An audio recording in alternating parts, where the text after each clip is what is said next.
하루에도 수백 개씩 쏟아지는 경제 뉴스들. 복잡하고 재미없고 깊이가 없어서 실망하셨습니까? 복잡한 건 쉽게, 쉬운 건 재밌게, 재밌는 건 깊게 전해드립니다. 언더스탠딩. 유튜브에서 언더스탠딩을 검색하세요. 예, 코리아 모니터의 김수원 편집장님 인사드리죠. 어서 오십시오. 네, 안녕하십니까? 네, 안녕하세요. 일진 그룹. 일진그룹. 일진그룹에 평소에 관심이 많으셨습니까? 뭐 일진그룹은 제가 사실은 잘 모릅니다. 솔직히 말씀드리면 제가 옛날에 제가 아는 분이 아까 이제 안프로도 아는 분이 일진그룹에 근무를 했다고 이야기를 했잖아요. 예. 저도 아는 분이 일진그룹에 근무를 해서 가끔 놀러 갔거든요. 그 마포역 바로 앞에 마포에 사옥이 있습니다. 사옥이 있죠. 그래서 예. 거기 안에 보면 그 당시에는 뭐 기자실이라고 조그만 공간이 있었어요. 예. 그래서 뭐 이렇게 혼자서 뭐 기사를 쓸 때, 그 아픈 기사 같은 거를 쓸 때는 거기 가가지고 이렇게 조용히 사람 없을 때. 그렇게 쓰기도 하고 뭐 그랬던 기억이 또 있네요. 맞아요. 누구에게 아픈? 상대방에게 아픈. 뭐 이렇게 기사를 쓰다 보면 이제 항상 밝고 이렇게 좋은 기사만 쓸 수는 없으니까 네. 좀 뭐 미안하죠. 뭐 전 옛날에 와이프랑 결혼하기 전에 네. 일진 홍보실 기자실에 가서 와이프랑 같이 일하고 막 그랬었는데. 거기서 아내분이 일진그룹 데이트를 한 홍보실에 거예요? 계셨어요? 아니 홍보실은 없었는데 거기 기자실에 이제 자리가 있으니까 두 분 다 기자였으니까 네, 네. 다른 기자가 안 오기로 유명한 안 오기로 유명한 데여서 일진그룹 홍보실로 일진그룹ꯞ 기자실에 가서 네, 네. 둘이 기사는 안 쓰고. 네. 기사는 썼어요. 뭐 옆에만 있었다 본인 씨. 야, 그때가 그립습니까? 아니면 그때 네. 괜히 그랬다 싶습니까? 지금은 뭐 그 당시는 일진그룹이 고마웠을 것 같은데 그 당시는 그런 공간을 고마웠어요. 제공해줬으니까. 맞아요. 지금은 고맙습니다. 어떻습니까? 지금은 그런 공간을 제공해 준 게 원망스럽습니까? 아니면 여전히 고맙습니까? 뭐 고맙다고 생각해야죠. 예. 네. 아무튼. 오늘은 일진그룹의 어떤 이야기입니까? 뭐 다들 아시지만 일진그룹이 지난 5월 말인가요? 그 6월 초에 그 일진 머티리얼스라고 그 배터리용 동박 그 일렉포일이라고 하죠. 그 배터리 2차 전지용 동박 그 만드는 일진 머티리얼스를 예.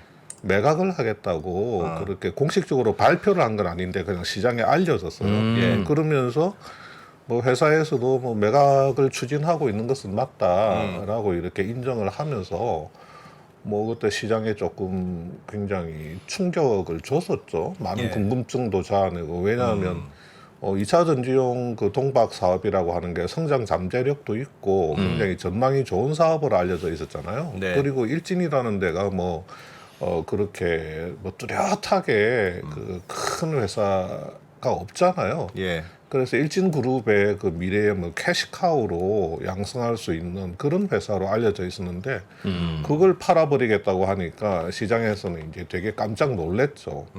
뭐 어쨌든 간에 그렇게 해서 뭐 또 입찰도 받고 지금 그 롯데그룹, 그 롯데케미칼하고 또 해외 사모펀드 베인캐피탈인가요? 예.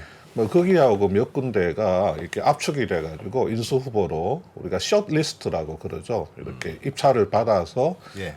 이렇게 추려내는 거.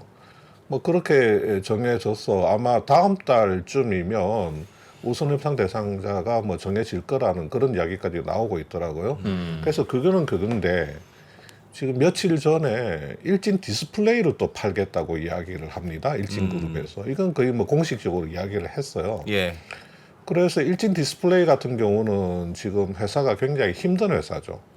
이 회사는 뭐 하는 회사예요? 터치 스크린 패널이라고요. 이게 예. 터치 스크린 패널 만드는 회사인데 옛날에는 좀 잘 나갔어요. 이 회사가 2008년 9년 네. 예. 그때부터 뭐 2013년 14년 때까지는 굉장히 급속도로 성장을 하고 그 제품 자체가 이제 잘 팔리니까 회사 외형이 아주 급성장을 했습니다. 이익도 꽤 내고.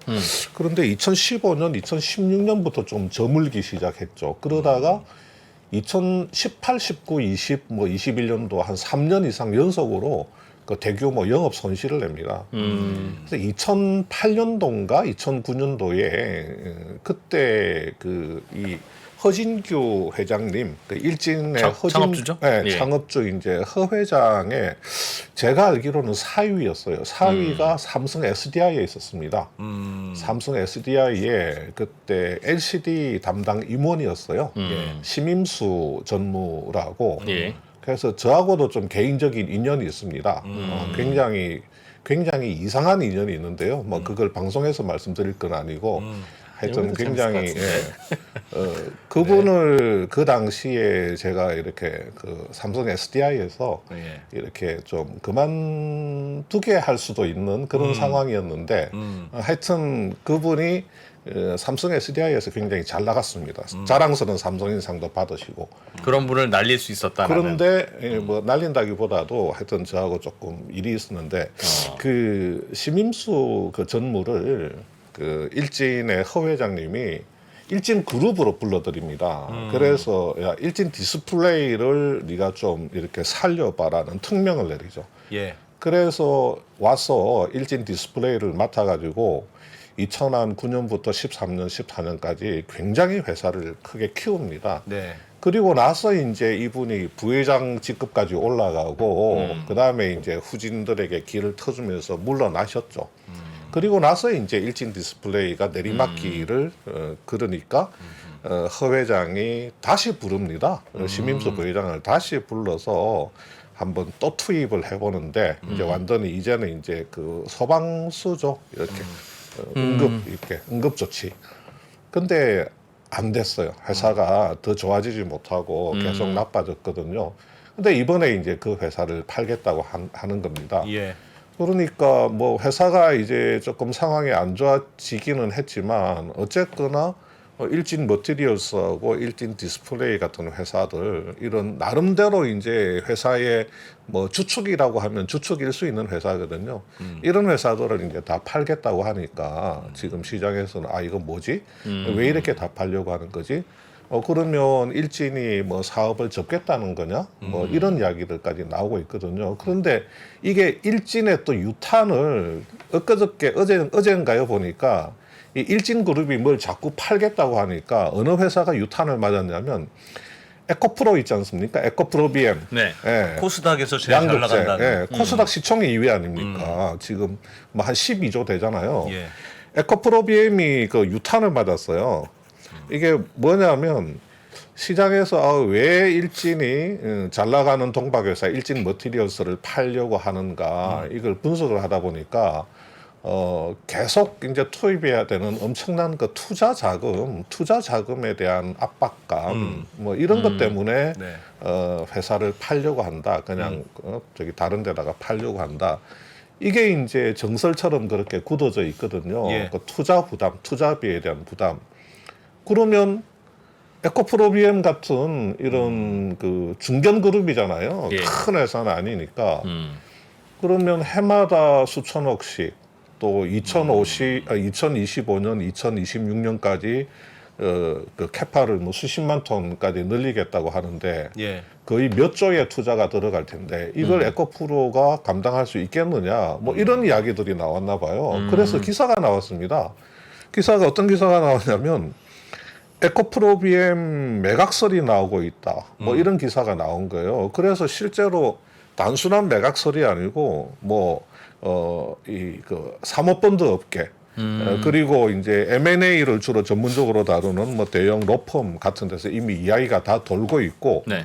실제로 이런 시장에 있는 사람들의 코멘트 같은 걸 인용을 해가지고 매각할 가능성이 있다는 식으로 기사가 나와버렸어요.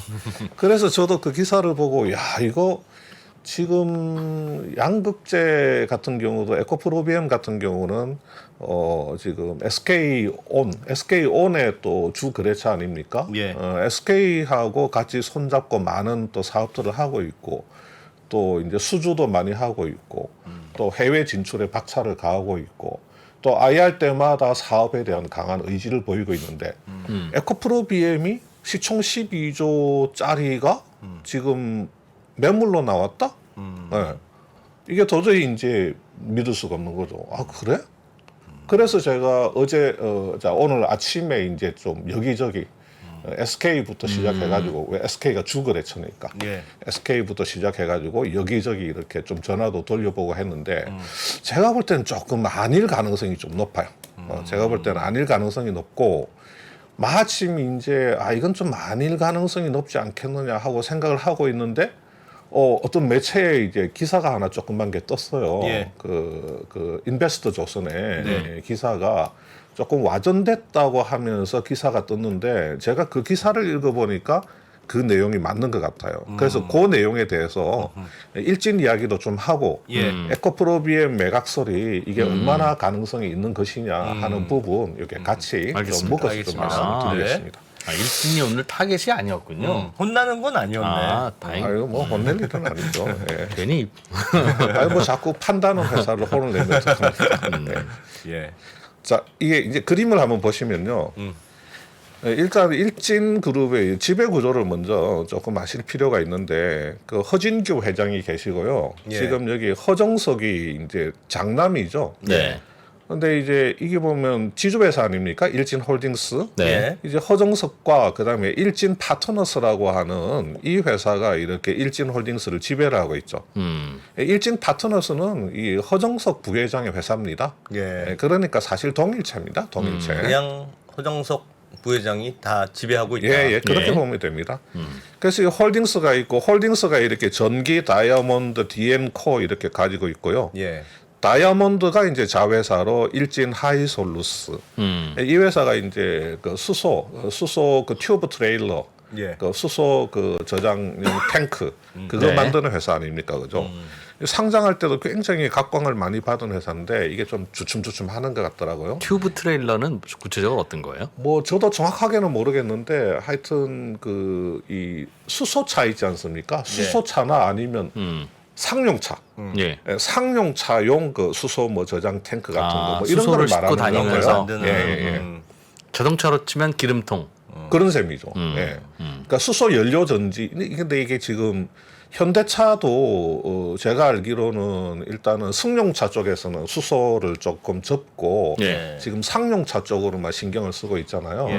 뭐 그러다 보니까 일진 하이솔루스 같은 경우는 네. 그 수소 이게 승용차 승용차 쪽에 대한 좀 기대감이 조금 있었는데 이게 승용차 시장은 전기차 쪽으로 너무 이렇게 가버리고 수소차 쪽이 지금 주춤주춤하니까 네. 이 회사의 뭐 주가도 이게 조금 주춤하는 것 같더라고요. 네. 지금 이렇게 돼 있거든요. 근데 이게 재밌는 게 뭐냐면 딱 보면 허재명은 차남입니다. 네. 예. 허정석은 첫째, 허재명은 둘째. 둘째인데 차남인데 여기가 이렇게 일진 머티리얼스를 지배를 하고 있어요. 이렇게. 그러면서 일진 머티리얼스가 또 하나의 지주회사 비슷한 역할을 합니다. 밑에 디스플레이도 갖고 있고 제강도 갖고 있고 여기 IMG 테크놀로지는 이게 뭐냐면 일진 머티리얼스가 가지고 있는 해외 그 법인들 있잖아요. 예. 말레이시아 공장이라든지 유럽 쪽에 있는 공장, 동박 만드는 공장. 그 동박 만드는 공장을 지배하는 중간 지주회사격인 회사입니다. 이 회사가. 말레이시아 공장이나 유럽 공장에 이거 지분을 이렇게 가지고 있는 회사. 예. 예.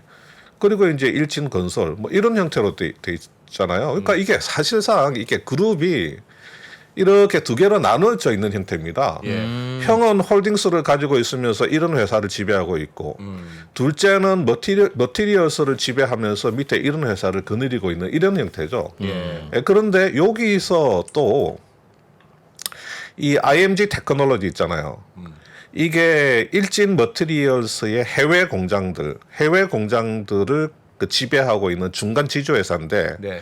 일진 머티리얼스가 돈이 없으니까 스틱 인베스트먼트로부터 투자를 많이 받습니다. 예. 한 1조 정도 투자를 받거든요. 예.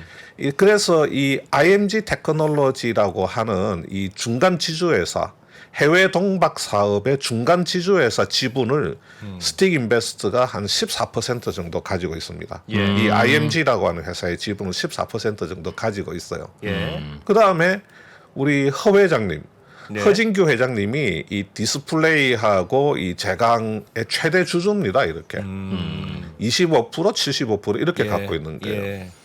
자 그러면 팔겠다고 하는 게 머티리얼스 아닙니까? 하고 디스플레이. 허재명의 머티리얼스 이거. 예. 예. 자 이게 지분이 허 대표가 가지고 있는 지분이 한 53% 정도 되거든요. 예. 요거 팔겠다는 거고 그 다음에 디스플레이를 팔겠다는 건데 디스플레이 지분은 지금 허진규 회장이 25%를 가지고 있어요. 예. 그러니까 요거하고 머티리얼스가 가지고 있는 디스플레이 지분하고 뭐 이것저것 다 이제 다 묶어가지고 네. 뭐 한 40% 정도 되려나요? 그거를 팔겠다고 하는 겁니다. 그러니까 여기는 상관이 없어요. 여기 허정석 부회장 쪽은 계열사 매각하고는 상관이 없고 예. 여기 허재명 요 라인에서 머티리얼스하고 디스플레이를 지금 팔겠다고 하는 겁니다.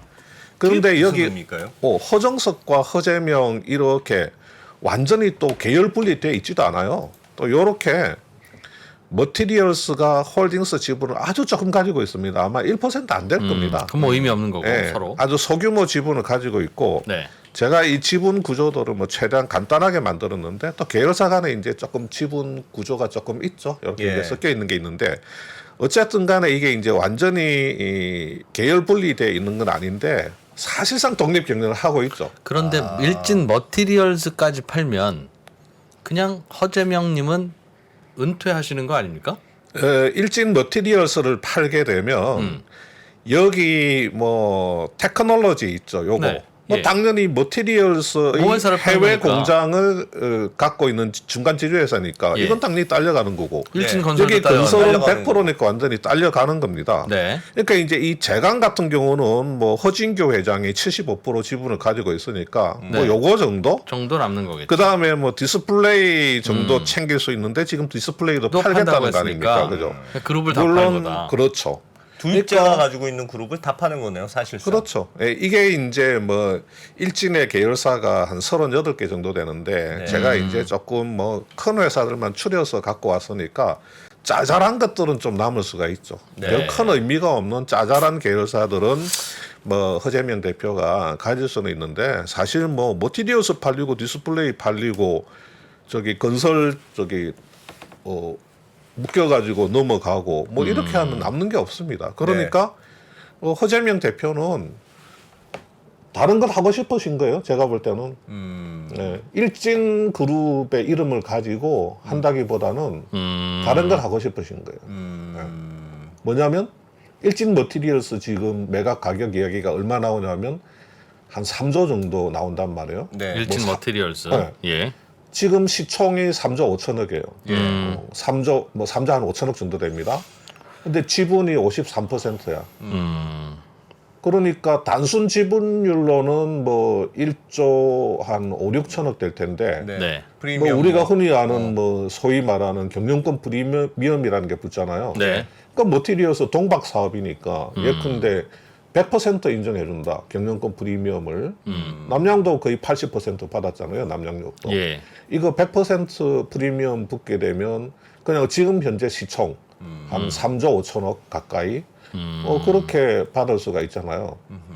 그러면 그 3조 5천억 물론 이제 그게 전액 다 캐시화 되는 건 아니겠지만 그 3조 5천억으로 뭘 합니까? 뭐 이렇게 은행에 넣어놓고 이자 받고 사실까요? 뭘 하시겠죠. 네. 은행에 넣어도 요즘 이자율이 꽤 높아져서 나쁘지는 않습니다. 나쁘지는 않는데 한 1년에 한 1,000억쯤 나오고. 뭘 하겠죠. 네. 제가 안 까먹고 잘 은행에 넣어놓을 수 있는데. 아, 언더스탠딩 이런 데 투자하면 참 좋으실 것 같은데. 네. 근데 지금 보세요. 일진 언더스탠딩. 이야, 좋네. 마음에 들어. 아니 뭐 이게 일진 머티리얼스를 이게 동박 사업을 하려고 하면 예. 계속해서 이제 해외 그 캐파 늘려가야 되는데 말레이시아 증설을 해야 되고 지금 또 유럽에 그 스페인에 증설을 해가지고 예. 지금 일진 머티리얼스의 그 캐파가 국내외 다 합쳐서 한 6만 톤 정도 됩니다. 네. 그런데 2024년까지는 한 14, 5만 톤까지 늘리고 그 이후에도 이제 계속 뭐 미국 쪽이나 이렇게 또 증설을 해가지고 한 20만 톤 이상 늘리겠다는 거거든요. 일진 그러니까 머티리얼스는 그렇죠. 예. 그러면 그 동박을 1만 톤 늘리는데 한 1,000억에서 2,000억 그 사이 돈이 들어간다고 하는데 그러면 일진그룹 수준에서 계속해서 지금 스틱한테서 1조를 받았단 말이에요. 스틱한테서 1조를 받아가지고 말레이시아 공장 증설하고 스페인 투자 들어가는 자금 중에 상당 부분이 지금 스틱이 조성한 펀드에서 나온 돈이거든요. 근데 그거 가지고는 부족하죠. 계속 증설하려고 하면. 그러면 돈을 계속 만들어 나가야 되니까 유상증자를 할 수도 있고 예. 또 차입을 할 수도 있고 뭐 또 이제 사채를 발행할 수도 있고 뭐 메자닌을 찍을 수도 있고 여러 가지 방법이 있잖아요. 네. 그러면 허재민 대표 입장에서는 자 동박 사업을 하니까 일단은 거래처에 가서 굽실굽실 해야 되잖아요. 삼성 SDI가 예. 여기 이제 물량 한 50% 거래하는 회사 아닙니까? 그러니까 나머지 일지는 망이죠. 그러면. 그렇죠. 네. 삼성 SDI 의존도를 좀 또 이제 줄여야 되니까. 그러면 이제 을이잖아요. 허 대표가 을입니다. 네. 일단은 팔아야 됩니다. 예. 동박을. 그 다음에 자금도 충분치 않아. 이 자금 조달하려고 하면 뭐 사모펀드나 이 돈 가진 사람들 앞에서 뭐 굽실굽실하고 네. 그 사람들이 뭐 요구하는 여러 조건들도 들어줘야 됩니다. 스트레스 받잖아요. 그런데 팔아버려. 그러면 내가 3조. 3조 그냥 자산가야. 3조 자산가가 되는데 내가 이걸 가지고 예를 들어서 어떤 투자 회사를 만든다든지 예. 내가 이제 투자자가 되는 거예요. LP가 되는 거예요. 나한테 돈 달라고 얼마나 많은 사람들이 오겠어요. 회장님 저 좋은데? 좀 제발 투자 좀 해주십시오. 예. 그렇죠. 회장님 정말 하느님처럼 모시겠습니다. 제가. 아하. 제가 여기 와가지고 뭐 2%나 이제 안프로 앞에서 이렇게 막 닦여가면서 뭐 날카로운 질문 던지고 그러면 제가 이렇게 뭐 네. 이러고 있잖아요. 예. 많이 닦이고 있잖아요. 근데 시골에 땅 팔아가지고 3% 인수해가지고 예? 그러면 이거 다 그냥 그런 거 아닙니까? 이게 네. 가벌이 바뀌는 거거든요. 예. 그렇죠. 예. 그렇죠. 네. 그래서 제가 뭐 이렇게 이 말씀 드리는 게 그 허재명 뭐 대표가 그런 생각을 갖고 있다는 것보다는 아니 모티리얼스 왜 팝니까? 그 요즘 잘 나가는데. 예. 팔려고 하는 거는 이분은 이걸 하기가 싫으신 거죠. 그 이유가 뭔지는 정확하게는 모르겠지만 하기가 싫으신 겁니다. 설비 투자 많아져서 싫다면서요. 그래서 사실 생각해 보면 네. 이게 삼성도 그렇고 뭐 아니 근데 예. 설비 투자를 계속해야 되는 업종은 돈을 벌어도 버는 게 아닙니다. 계속 해야죠. 그렇잖아요. 그래도 뭐 잘 돼서 설비 투자를 하는 거니까요. 그런데 결국 사람은 죽잖아요. 네. 그러니까 잘 되면 더 키워서 더 설비 투자하고 이러고 있으면 계속. 내 인생은 어떻게 합니까? 그게 기업이죠. 뭐 기업가죠. 그게. 제가 예. 얘기했잖아요. 그게 이 기업이고 언더스탠딩이 기업가인데. 차라리 그냥 아무도 안 보시고 그랬으면 2% 벌써 퇴근했을 시간이다. 그런데 이게 뭐 자꾸 사랑해 주시고 또 뭐 2% 뭐 또 잘한다고 자꾸 그러니까 네. 자꾸 설비 투자 되는 거예요. 제 입장에서 보면. 맨날 밤 10시에 퇴근하고 이게 과연 그럼 이진우 2% 인생에 도움이 되는 거냐 하면 생각해 볼 만한 일이죠. 저는 이해됩니다. 아니 근데 제가 기사를 보니까 네. 이 일진 머티리얼스 판매와 관련해서 네. 그러니까 대기업 집단 지정을 피해 가려고 파는 거다. 왜냐하면 이 뭉탱이로 파는 거잖아요. 머티리얼스가 워낙 예, 크고 예. 뭐 네. 줄줄이 딸려 있는 회사들도 많으니까 둘째가 가지고 있는 회사를 뭉탱이로 팔면 자산 가치가 확 줄어들어서 대기업 집단에 들어가는 걸 싹 피해서 이런저런 공시의무 뭐 이런저런 공정위로 받아야 되는 그런 거에서 피하려고 한 거 아니냐 그런 기사도 있던데요. 제가 이제 정확하게는 모르겠지만 그 예를 들어서 그 자산 5조 이상이 되면 예. 공정위에 규제를 받는 그 기업 집단이 됩니다. 네. 자산 5조 이상이 되면 어떤 규제를 받냐면 뭐 우리가 잘 아는 이제 사익 편취, 이제 일감 몰아주기 그런 거죠. 예. 그 사익 편취 규제를 받을 수도 있고 그 다음에 내부 거래 공시를 정기적으로 해야 됩니다. 아마 제가 알기로는 분기마다 한 번씩 해야 될 거예요. 쭉 우리 그 계열사들 간에 어떤 내부 거래가 있었는지 계열사들 간에 이렇게 주고받은 거래들 다 공시를 합니다. 그래서 우리 뭐 그 왜 이렇게 계열사들 중에 상표권 가지고 있는 회사가 예. 다른 계열사들로부터 상표권 브랜드 로열티. 브랜드를 얼마나 받느냐 그런 네. 것도 그 공시가 나오면 그걸 보고 막 기사들을 쓰대고 그럽니다. 아. 그리고 많이 받았네, 계열 적게 이 저기 받았네. 내부 거래 퍼센티지가 몇 퍼센트냐 하는 게 그게 분기마다 공시되는 그 자료를 보고 이제 기사들을 막 쓰는 거거든요. 그래서 막 기업들 막 그 조지고 그러는 거 아니겠습니까?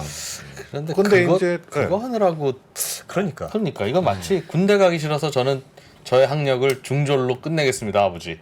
할 그거 얘기랑 비슷한 똑같습니다. 느낌, 그런 느낌입니다. 느낌이죠. 그런데 만약에 자산 5조 지금 일진이 자산 5조가 넘을 거예요. 아마 예. 최근에 넘었으니까 그 예. 얘기가 나올 것 같은데 예. 최근에 자산 5조가 넘어서 공정위의 그 규제 대상이 물론 만약에 일진 그 계열사들끼리 막 내부 거래가 실제로 많다. 아마 많을 겁니다. 많을 수밖에 없고 많아서 이거 좀 찜찜하다. 지금 자산 5조 원 이상이 돼가지고 내부 거래 공시도 해야 되고 그러면 지금 제가 이 그림을 보여드린 이유가 그겁니다. 이 그림을 한번 보세요. 이거는 사실상 독립 경영을 하고 있기 때문에 네. 이 지분 관계 정리하는 거 그게 크게 어렵지 않습니다. 어차피 허정석과 허재명은 지금 하나는 일진홀딩스라고 하는 실제 지주회사, 예. 하나는 일진 머티리얼즈로. 머티리얼스라고 하는 사실상의 지금 지주회사 체제로 지금 끊어져 있단 말이에요. 네. 근데 이제 아버지가 이제 디스플레이 지분을 좀 가지고 있고 제강 지분을 좀 갖고 있는 형태고, 그다음에 이제 여기 머티리얼스가 뭐 홀딩스 지분을 조금 갖고 있고 이런 이제 지분이 약간 섞여 있기 때문에 네. 이 머티리얼스를 팔아가지고 그 공정위의 그 규제를 피하겠다는 거는 이거는 뭐라 할까요? 뭐 저기 그 빈대 잡겠다고 뭐 초과 그런 것 상장권은 뭐 같습니다. 예. 아니면 그런 거 뭐 구더기 같네요. 못 써서 장 못 딴 거는 네. 뭐 그런 거밖에 안 돼요. 예. 회사의 그 그룹의 미래 캐시카우를 팔아가지고 만약에 그거라면 좀 작은 걸 다른 팔았겠지. 계열사들을 많이 팔아야 될 겁니다. 근데 작은 계열사들을 조금 팔게 되면 다시 이제 5조 이상이 될 가능성이 있기 때문에 작은 계열사들을 묶어가지고 비주력들을 이렇게 많이 팔아야 되겠죠. 그래서 그건 제가 볼 때는 별로 가능성이 그런 것 없는 같네요. 것 같고요. 예. 그 그림을 이렇게 한번 보시면 그거 에코프로 이야기부터 먼저 좀 예, 할게요. 예. 에코프로 같은 경우에 지금 이동채 회장이 직접적으로 에코프로 지분을 그러니까 이동채 회장하고 그 일가들이 에코프로 이게 지주회사 아닙니까? 예. 요거 에코프로 지분 22%를 가지고 있잖아요. 그리고 요 에코프로 밑에 에코프로 BM, 에코프로 HN 그 다음에 에코프로 머티리얼스 이렇게 에코프로 머티리얼스 요거는 이제 지금 조만간에 뭐 상장을 할 겁니다. 예. 뭐 상장 준비를 하고 있는 거고 에코프로 HN은 이제 여기 상장사고 에코프로 BM도 상장사고 지금 요렇게 돼 있잖아요. 지주회사 밑에 달려 있는데 예. 요 이동채 회장 일가가 이룸 TNC라고 하는 이 회사 100% 지배하고 있습니다. 예.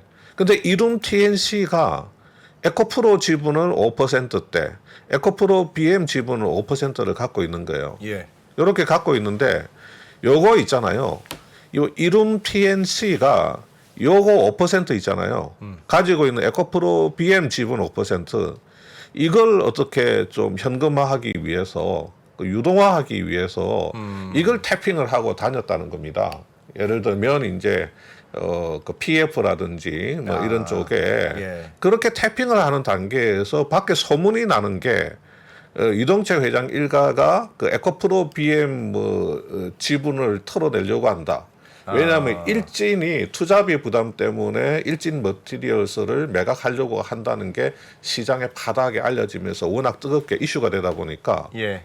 지금 이룸 TNC 지분 5% 있잖아요. 에코프로 BM 지분. 예. 이거를 이제 좀 현금화하기 위해서 유동화하기 위해서 좀 시장 한쪽에서 이렇게 태핑을 했는데 그게 이제 와전돼서 어떤 쪽에 귀에 들어가 가지고 예, 이동채 회장 일가가 에코프로가 에코프로 BM을 투자비 부담이 너무 크고 해서 그냥 이거를 매각하려고 팔려고 한다.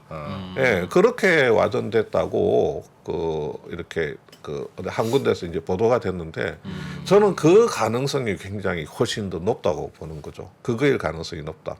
지금 그렇게도 그렇고 저거 살 회사가 있긴 있어요. 저거요 팔려고 한다고 하면 하면요. 10조 팔려고 하면 9조에서 12조 사이입니다. 10조 줘야 될 텐데. 네, 9조에서 12조 10조 사이입니다. 캐시가 있는 회사가 그러니까. 왜 저걸 사서 프리미엄 50% 붙이면 9조고 네. 그냥 프리미엄 100%면 그냥 12조 다 줘야 됩니다. 와. 그럼 저거를 9조에서 12조를 주고 산다? 음. 지금 살 수가 없어요. 살 수가 없고 여기 이제 아시다시피 이동채 회장은 지금 지주사격인 에코프로 그 지분이 약해요. 예. 네. 본인이 직접 가지고 있는 지분이 20%가 안 됩니다. 19.5%밖에 안 되잖아요.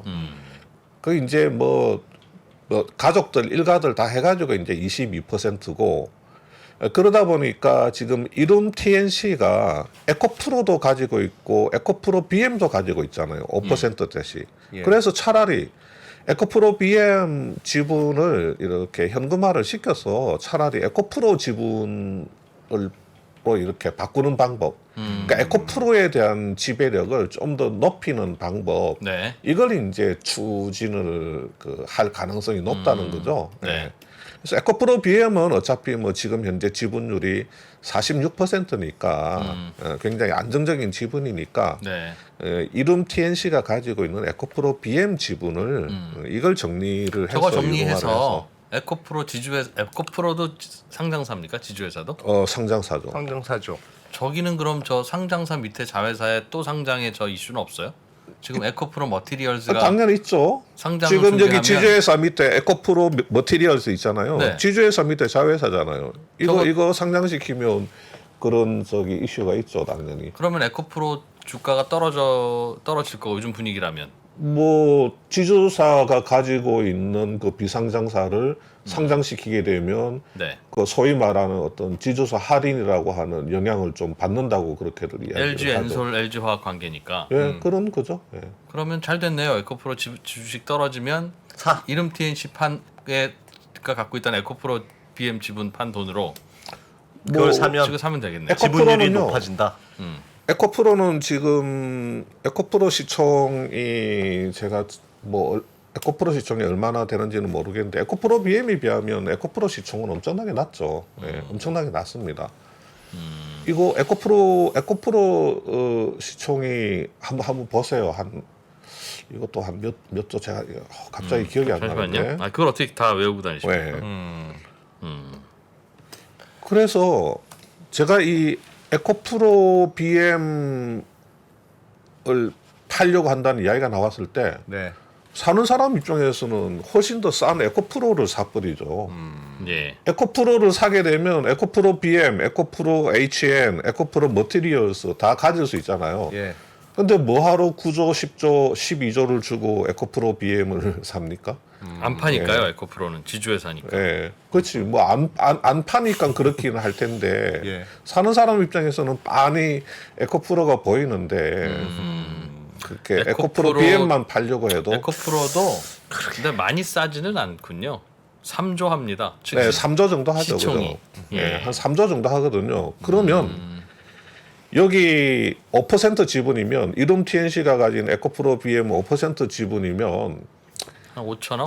6천억 정도 되잖아요. 예. 네. 한 6천억 정도 되죠. 6천억 정도 그럼 되죠. 한 그죠? 20% 정도 지분은 추가로 살 수 그렇죠. 있는 돈이네요. 6천억이면 거기 이게 3조니까 20%입니다. 예, 20 예. 그렇죠. 20% 높일 수 있어요. 네. 그런데 지금 제가 알기로는 그 이룸 TNC가 이 에코프로 BM 지분을 살 때 그 지분 일부를 증권사 담보로 맡기고 돈을 빌려서 이 에코프로 BM 지분을 산 걸로 알고 있습니다. 레버리지로. 예. 그러네요. 그래서 네. 요 5% 팔아가지고 증권사한테서 빌린 돈 네. 그거 좀 갚아야 되고. 조금 갚고 음. 뭐 한 3, 4천억 남으면 그 네. 3, 4천억 가지고 에코프로 지분을 산다고 했을 때 지분율을 한 10%? 한 10%에서 15% 정도 예, 그렇게 올릴 수가 있겠죠.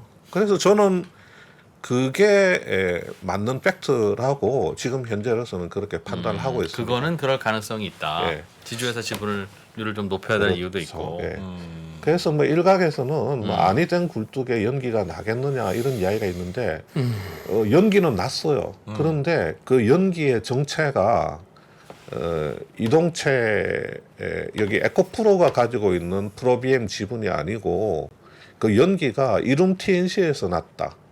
이룸 TNC가 가지고 있는 에코프로 BM 지분 그것을 유동화시키기 위해서 태핑하는 단계에서 야. 연기가 꼬물꼬물 났는데 그게 에코프로 그룹이 에코프로 BM을 매각 정리하는 것으로 예. 이렇게 좀 많이 와전되지 않았느냐 하는 게 지금 제 판단입니다. 야, 에코프로는 최근 한 달간 50% 정도 올랐는데요.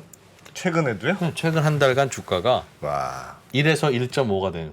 와. 아니 2분기에도 뭐 어닝 서프라이즈 이렇게 나오고 어마어마한 굉장히 회사네. 자회사들이? 예. 그렇죠. 시장의 평가는 좋죠. 그 지금 이제 에코프로 이야기는 그렇고요. 그 잠깐 이제 화면을 좀 보시면 네.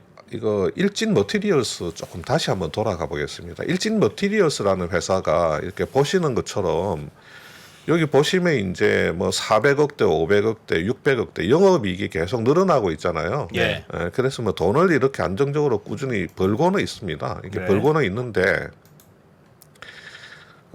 여기 이제 뭐 현금 흐름으로 가보면 영업에서 이렇게 버는 돈이 수백억 단위잖아요. 뭐 예. 480억, 490억, 298억. 그러니까 영업 활동에서 캐시 플로우가 이 정도 나오는데 지금 유형 자산 그 캐펙스 투자가 2천억, 뭐 1,000억, 1,300억 이렇게 들어가잖아요. 그러니까 영업으로 돈을 벌어서 여기 이제 캐펙스 투자를 감당을 못 하니까 계속 여기 이제 재무 활동에 가 보면 돈 빌려오는 거네요. 여기 BW 지금 이거 얼마입니까? 이 4천억. 여기 이제 신종자본증권 이거 아마 연구차일 겁니다. 당연히 그 연구십일 거예요. 연구전환사채. 1,500억. 이거 1,500억 발행하고 예. 작년에는 뭐 없었는데 그 전해에는 또 500억 BW 500억에 지금 저 연구채 지금 2,500억 찍고 뭐 이런 식으로 재무 활동에서 돈을 많이 조달을 해가지고 지금 그 캐파 증수를 하고 그러고 있다고 봐야 되죠. 근데 여기 재무 활동에 도움을 주는 게 지금 스틱이 지금까지 한 1조 정도 도움을 줬거든요. 네. 근데 이제 스틱이 계속해서 돈을 집어넣을 수는 없으니까 앞으로 추가로 들어가는 돈은 다시 이제 어떤 방법으로든 시장에서 조달을 해야 되는 상황입니다. 예. 이거 한번 보세요. 이 일진 머티리얼스의 영업 현금 흐름 추이입니다. 지금 자 2023년 4년에 영업 현금 흐름이 많이 나죠. 예. 전망치입니다. 예. 많이 납니다. 이렇게 네. 많이 나는데 캐펙스 전망이 22년, 23년, 24년에 쭉쭉 올라가잖아요. 더 많이 해야 돼요. 근데 이 거보다 더 많이 해야 되네. 저다니까 저게. 옆에는 0부터 지금 3천억 가지고 저게 애들 이거는 사교육 느낌이야. 저게. 그렇죠. 이게 지금 0부터 5천억까지예요. 이 그림이 예. 이 막대기가 비슷해 보여도 오른쪽 막대기는 이게 지금 상단이 지금 5천억 아닙니까? 10억 원 단위니까 5천억 단위란 말이에요. 그러니까 영업 현금 흐름으로 이 캐펙스를 커버를 못 하니까 자, 이 동박 캐파가 이렇게 나갑니다. 이렇게. 지금 이 상태잖아요. 22년도에. 예. 자, 이게 국내에, 이게 국내거든요. 익산 공장. 익산 공장에 아마 거의 한 2만 톤 가까이 될 겁니다. 그리고 말레이시아가 지금 4만 톤입니다. 기존 2만 톤에다가 올 초에 완공한 게 2만 톤이 더해져서 4만 톤인데 예. 이 추가 2만 톤은 아마 3분기쯤에 지금 돌리고 있거든요. 시운전하고 있는데 3분기 때 정상화되면 3분기부터는 요 추가 증설에서도 이게 매출이 나올 겁니다.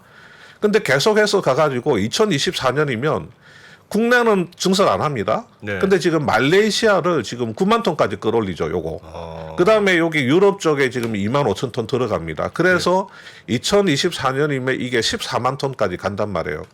6만 톤에서 14만 톤까지 하면 8만 톤이 추가되는데 예. 이게 만 톤당 1,000억에서 2,000억 사이니까 8만 톤이면 그냥 평균 잡아서 1,500억 들어간다고 보면 돈이 얼마입니까? 그 돈만 들어가는 게 아니죠. 1,500억 곱하기 8 해서 그 돈만 들어가는 게 아니고 또 뭐 부대적으로 들어가는 돈이 많잖아요. 그렇다 보니까 지금 다른 데도 마찬가지입니다. SKC도 이거 동박하잖아요. 예. 예. 저기가 1위 회사잖아요. 네, SKC는 글로벌 1위인데 밑에 자회사가 하잖아요. SK 넥실리스라고. 예. SK 넥실리스라는 자회사가 동박을 하는데 여기도 이렇게 쭉쭉쭉 올라갑니다. 이렇게 가가지고 여기는 2024년도에는 뭐 20만 톤 넘어가고 이게 지금 25년도에는 지금 30 뭐 몇만 톤까지 이렇게 올라갑니다. 예.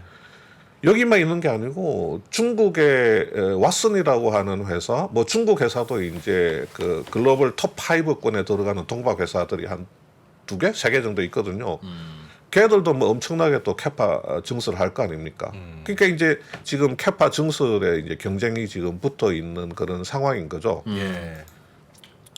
지금 프리캐시 플로우 한번 보겠습니다. 아까 우리 앞에서 영업현금 흐름 막대기 봤잖아요. 예. 그다음에 캐펙스 막대기 봤잖아요. 아, 그러면 영업현금 흐름에서 캐펙스 막대기를 뺀 값이 잉여현금 흐름인데 잉여현금 흐름이 22년, 23년, 24년도에 가면 아래로 쭉쭉 빠져요. 완전 마이너스로 가게 되거든요. 이게 프리캐시 플로우가 마이너스로 이렇게 쭉쭉쭉 빠져버리면 재무 활동을 통해서 돈을 엄청나게 조달을 해야 됩니다. 근데 예컨대 SKC는 SK넥실리스는 SKC라고 하는 이제 모회사가 있죠.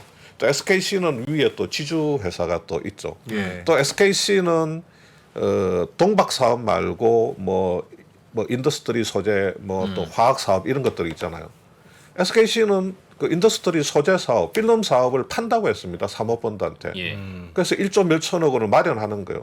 팔 게 있어요. 그냥 예. 사업부를 그냥 팔아서 그냥 1조 몇천억을 마련해가지고 어디다 쓰겠습니까? 그냥 동박 투자하는데 들어가는 거예요. 예. 그다음에 화학 사업은 어떻게 했습니까? 화학 사업은 중동 회사하고 이렇게 50대 50으로 그냥 걔들한테 지분 50% 떼주고 그 돈 가지고 지금 그 LS 그룹이 가지고 있던 동박 회사 그거를 KKR이라는 사모펀드가 갖고 있던 거를 SK가 갖고 왔잖아요. 그것도 화학 사업 그냥 중동 합작하면서 중동 애들한테서 돈 받은 거. 네. 그 돈 가지고 KKR이라는 사모펀드한테서 산 거거든요. 예. 그러니까 SK 같은 회사는 뭐 자체 사업이라든지 이것저것 뭐 팔고 합작하고 할 게 있죠. 근데 일진은 뭐 그런 게 있습니까? 없죠. 일진 디스플레이 지금 매각 가격이 한 900억에서 1000억 정도 이야기가 나오고 있습니다. 시총도 그 정도도만요. 예. 예. 예. 그러니까 900억, 1000억이 안 돼요, 저거.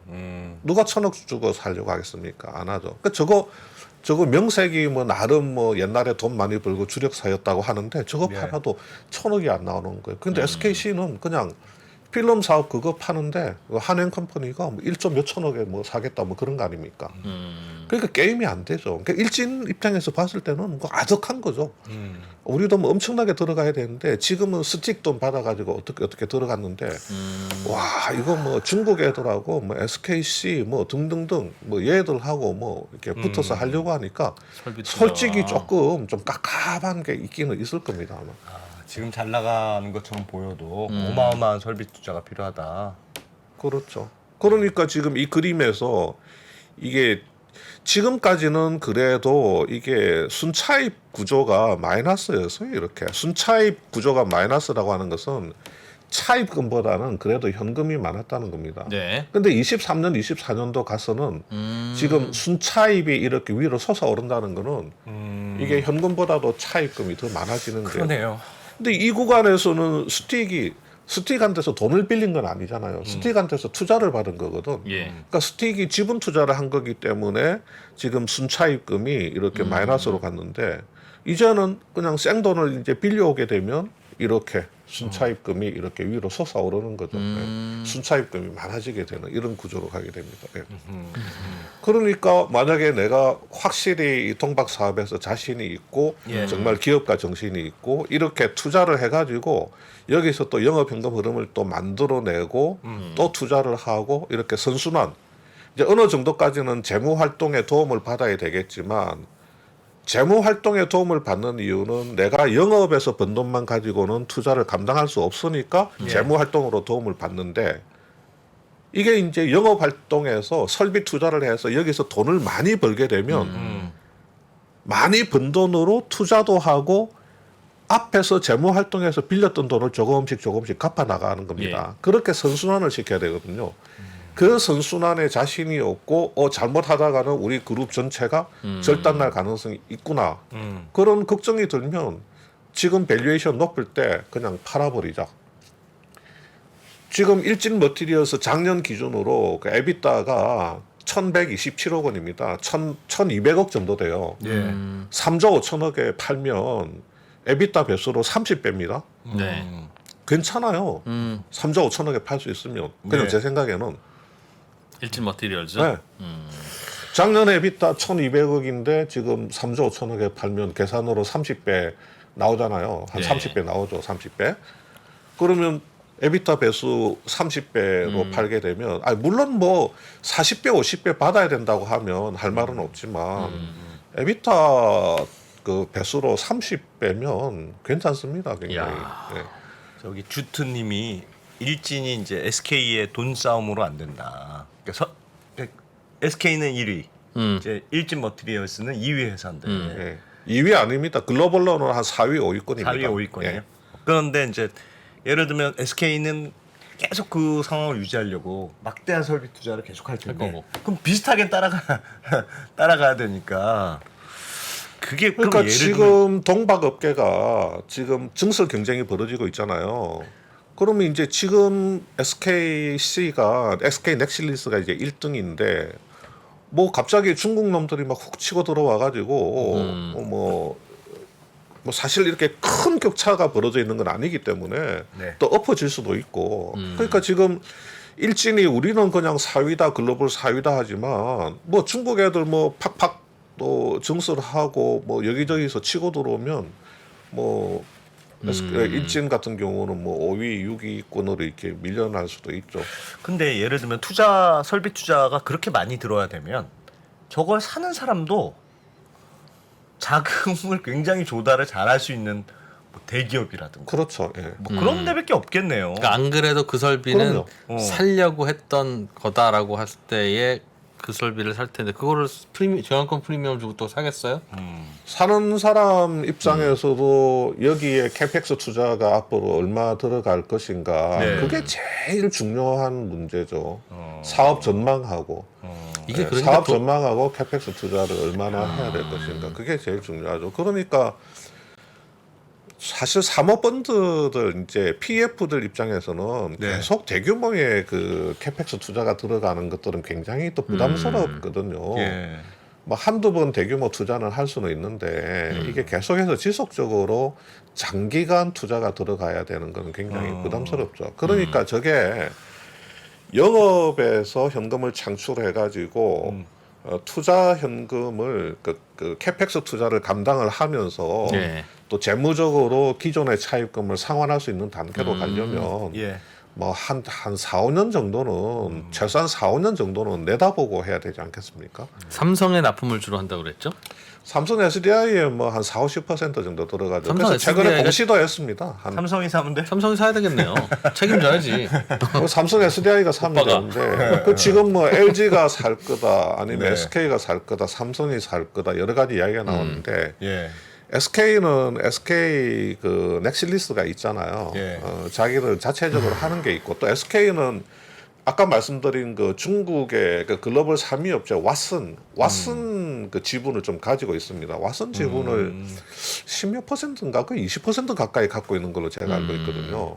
그러니까 뭐 일진 머티리얼스를 살라면 살 수는 있는데 SK는 자체적으로 하고 있고 또 그리고 저걸 샀을 경우에는 뭐 어떤 공정거래 뭐 독과점 뭐 그런 이슈도 이제 생길 수가 있다고 그러더라고요. 동박? 그래서 SK는 조심스럽고 LG 입장에서 봤을 때는 뭐 일진 같은 경우는 삼성하고 주 거래를 하기 때문에 LG 입장에서는 LG 엔솔이 볼 때는 이게 LG 엔솔하고 삼성 SDI는 또 배터리에서는 경쟁 업체잖아요. 그렇죠.